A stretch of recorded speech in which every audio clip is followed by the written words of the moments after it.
Hello everyone, this is Lucy from Seaside Tarot channel, and I'm doing a VR to Candy, Soul and Soil, her part 2, always grab why. Why do I grab these decks? And there's 10 prompts, so I'm going to go through each one of Candy's prompts, and the first one is, where do I locate my tarot decks?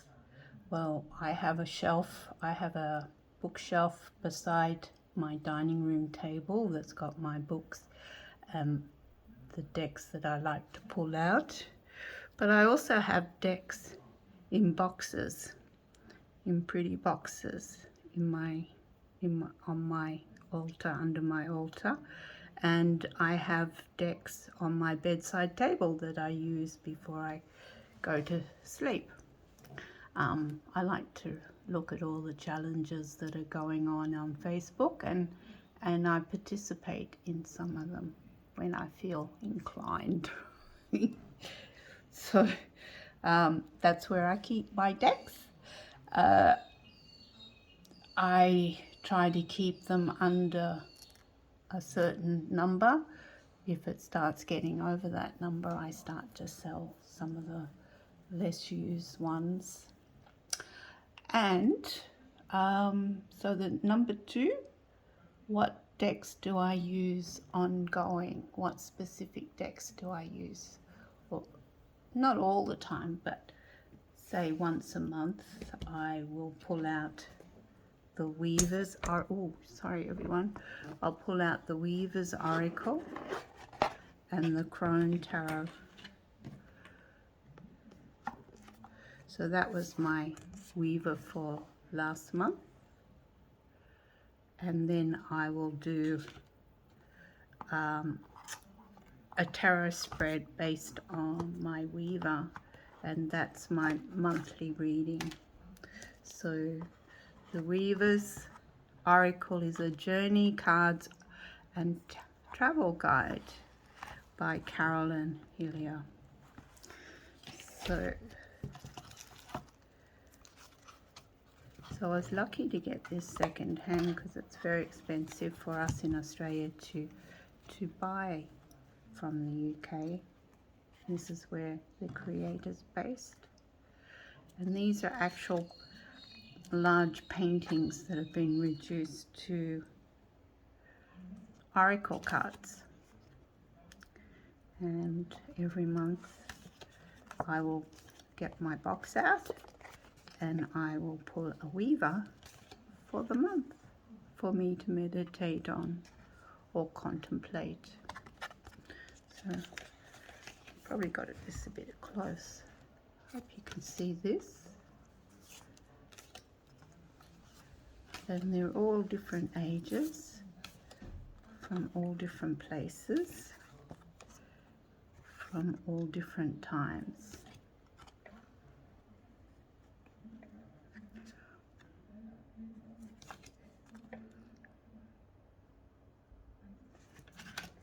So it's an interesting oracle. It doesn't actually give you a divination, it just tells you the story of the Weaver and how the weaving came to be.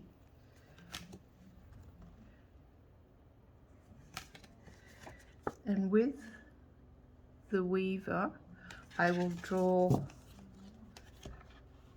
a 3-card spread or a 2-card spread with the Weaver in the middle from the Crone Tarot.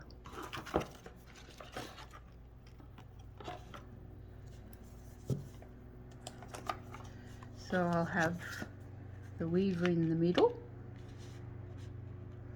and then I'll have the Crone on each side. So this particular, and that's my monthly reading. So the Tarot of the Crone, this is the 4th edition, I think. It doesn't come in a box, unfortunately. The Tarot of the Crone is by Ellen Lorenzi Prince, and you could say I'm studying this deck as well. It's an interesting concept. So just to give you some cards from the Tarot of the Crone.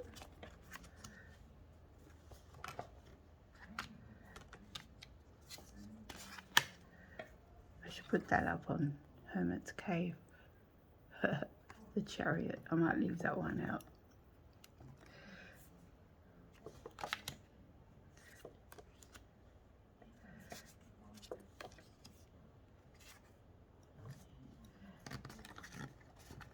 Yes, so that's my monthly reading. So that's what I do with the Weaver's Oracle and the Tarot of the Crone. So I'll just put these away. And also, I teach tarot occasionally. And to teach, I'll give whoever I'm teaching the Light Seers. So we've all seen the Light Seers. And Hay House has specials. Every so often you can get 2 decks for the price of 1, and so that's what I do. I buy 2 decks for the price of 1. And then I give them away for whoever I teach. So we've all seen the Light Seers. So I use that as a teaching tool. Along with Rachel Pollack's Wisdom of the Tarot book, we do exercises out of that book. So next prompt is I'm studying it. Well, at the moment I study a deck for a month, and so during October I've been studying the Pharaonic Tarot by Jessica Shaw, and this is an interesting deck. Isn't this a beautiful wrap? You can buy these on Etsy from Raven something. And she has about 80 different designs. Lovely wraps. So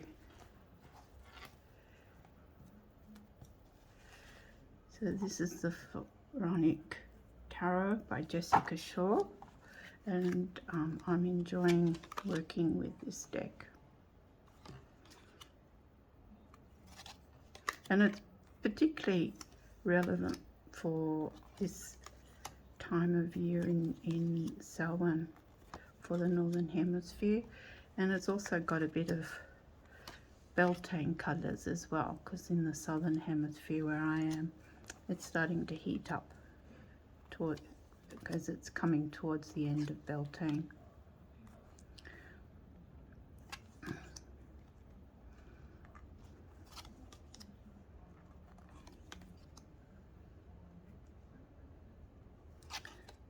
So I've been using this over the last 3 weeks.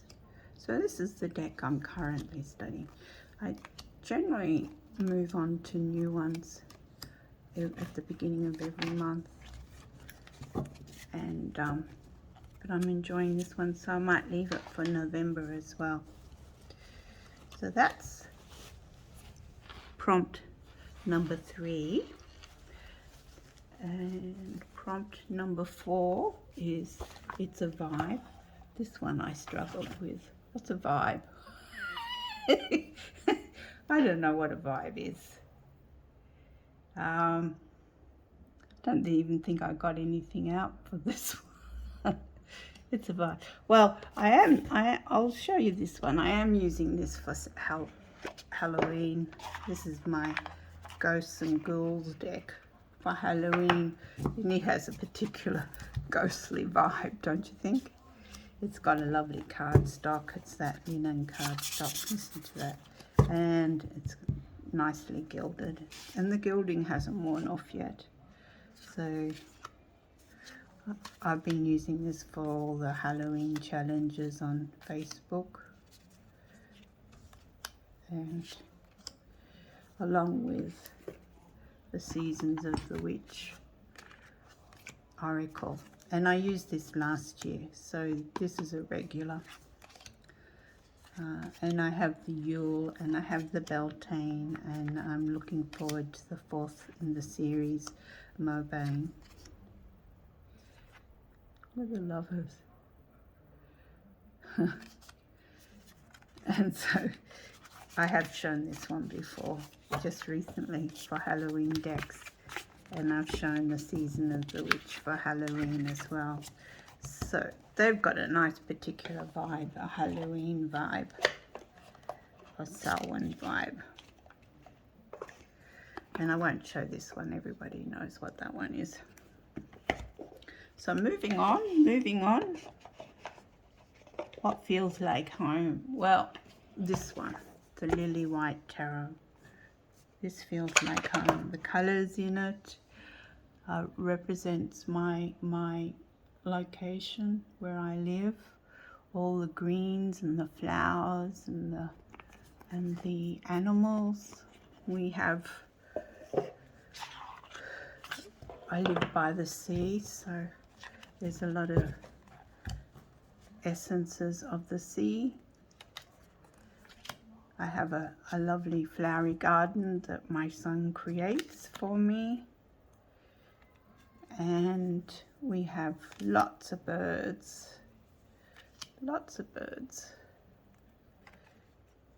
And starry skies, because I live in the country. And so this represents the green and the storms. We get lots of storms over the mountains. The big trees that grow here in the tropical subtropics. The Moreton Bay figs are very represented here. The Wheel of the Year. We never get snow or bad, terrible weather, except we might get the tail end of a cyclone. And it just represents the essence of a country seaside village. And the trees that are everywhere down here. And of course the fish and happy people. I like to think there's a lot of happy people here. And there's my significator. I used to have colour hair like that. Not anymore. But I can remember. So that's my deck that feels like home. I use it once a year, so I do use this for a specific reason. I use this once a year on the Wheel of the Year. We even have red foxes here in the bush. They're a pest. They get cold. And lots of butterflies. We have lots of butterflies and moths and birds. There's a fox. And bees. We have lots of bees.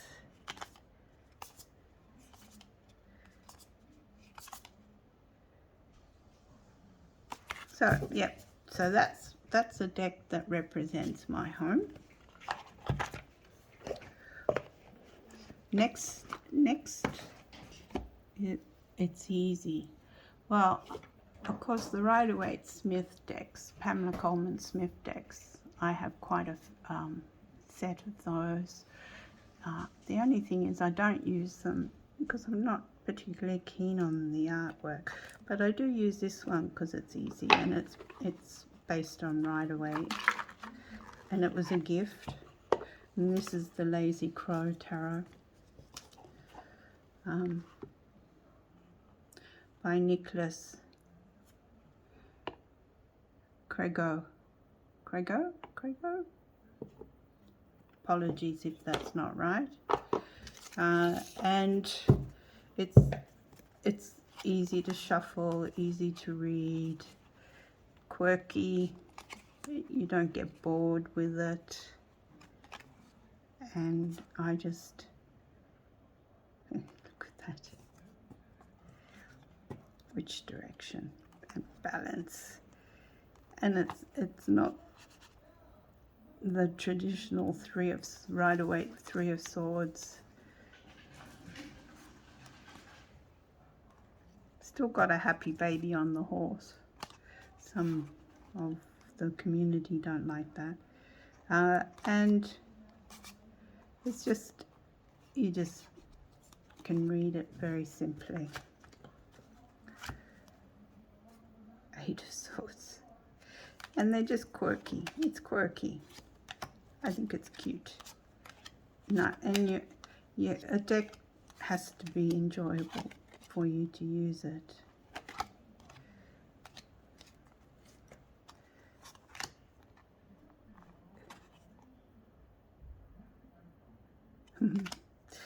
So, yeah, I like this one. And I would use this if I was giving someone a reading as well, because it's not in your face. It's quite a gentle deck for reading for others. So that's the Lazy Crow. Next one on the list, I need a hug. I need a hug deck. Well, you can't go past the Playful Heart Tarot, can you, by Kitten Chops? And I'm sure everyone has seen this or have owned it or still own it at some stage in their collection. So talk about quirky figures. And if you ever watched any interviews with Kitten Chops, Musing with Marsha did a big interview with Kitten Chops.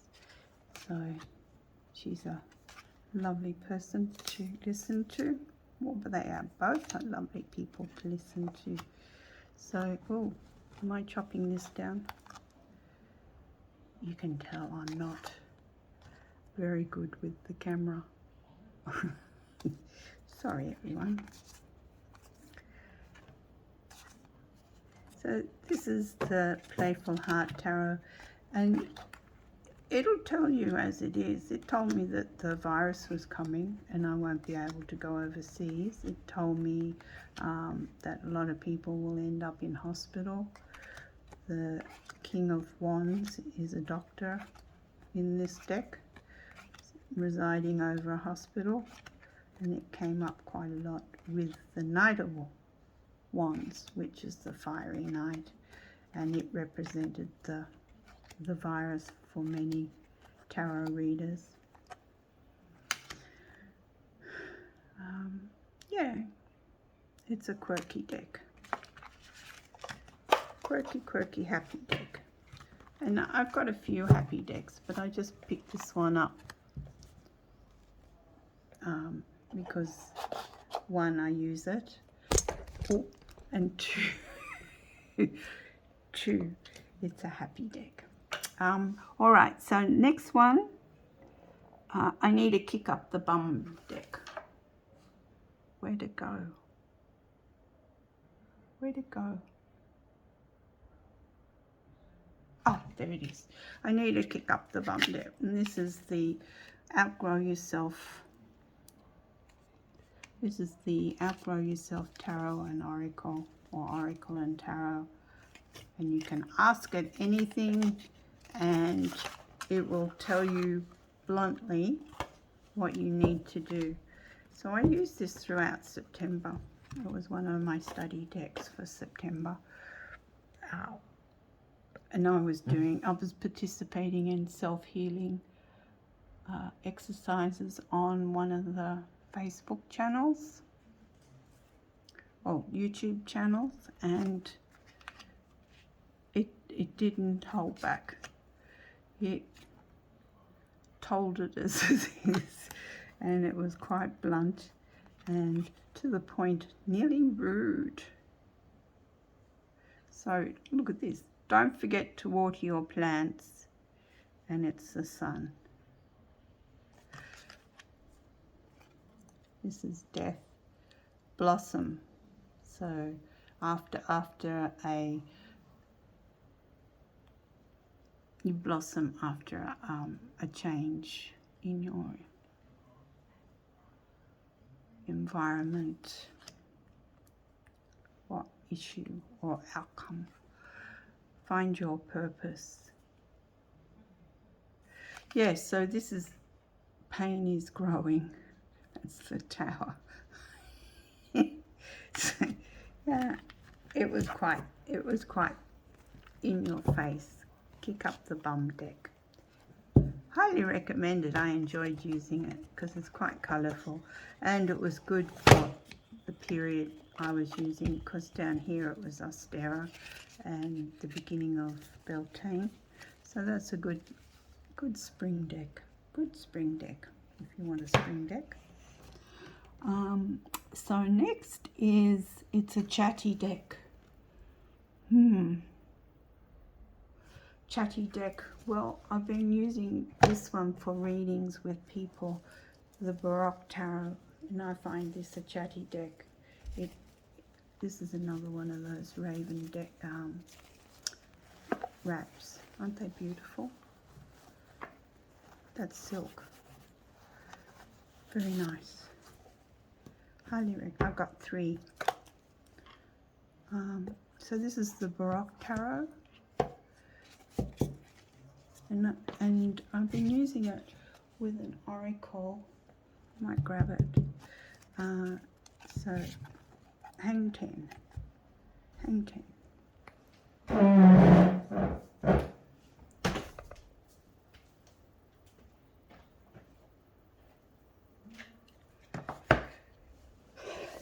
So when I do a reading, I pull out one of my oracles. So I've been using these as well. This is the Faceted Garden, and this is Illuminated Earth Oracle by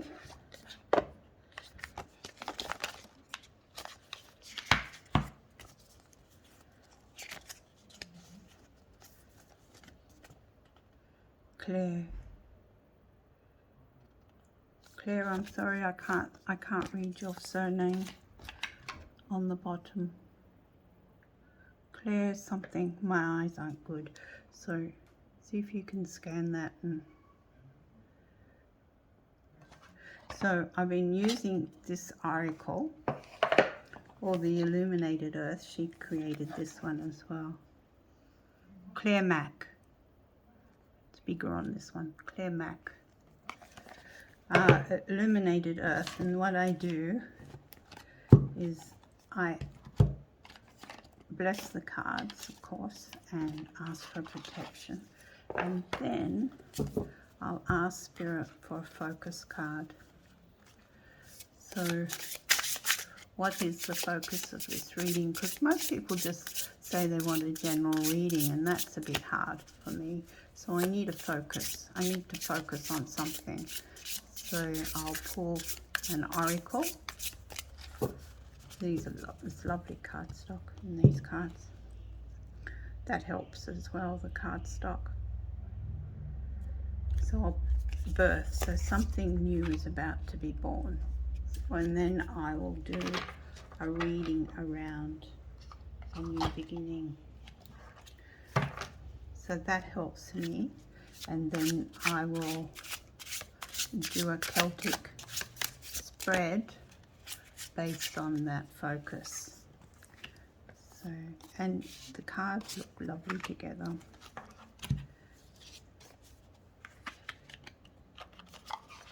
So for me, having the oracle and the tarot,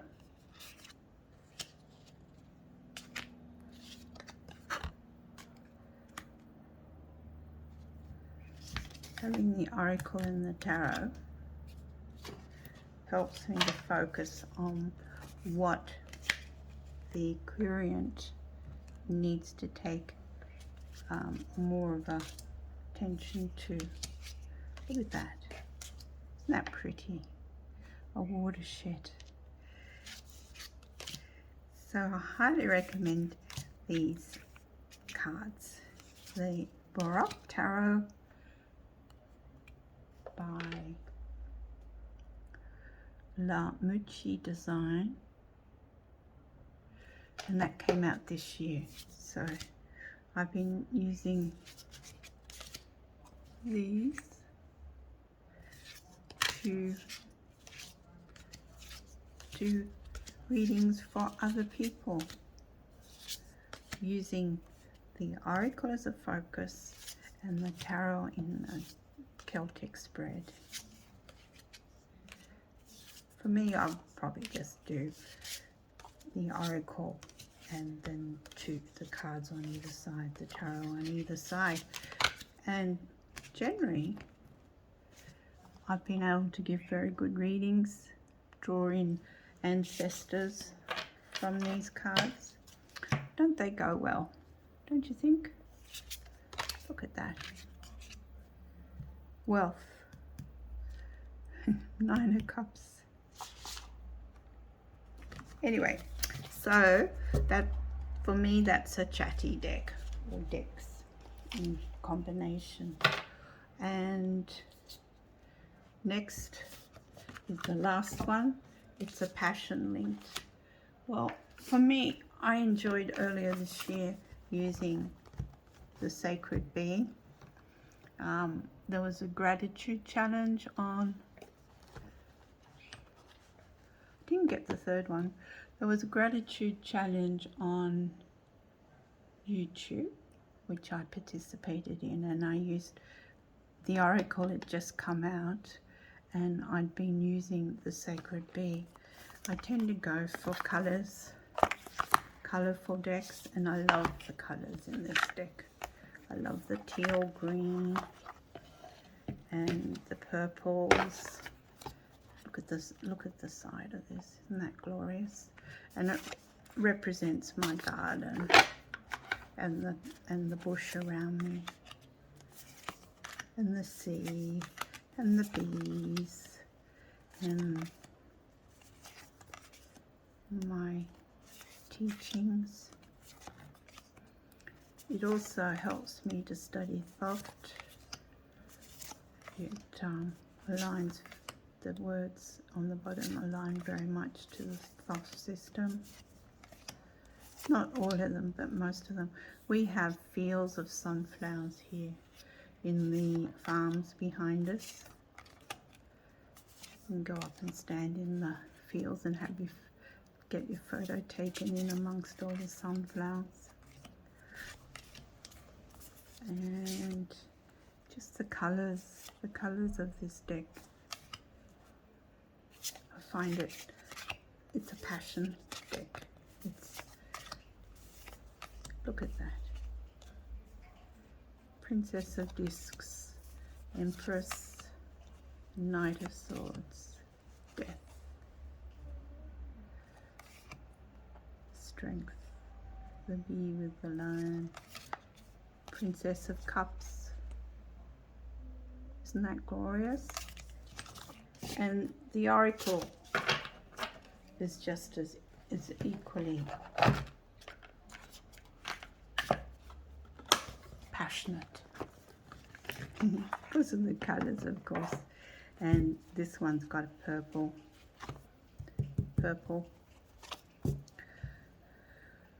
gilding. I think the new one has yellow, I think, from memory.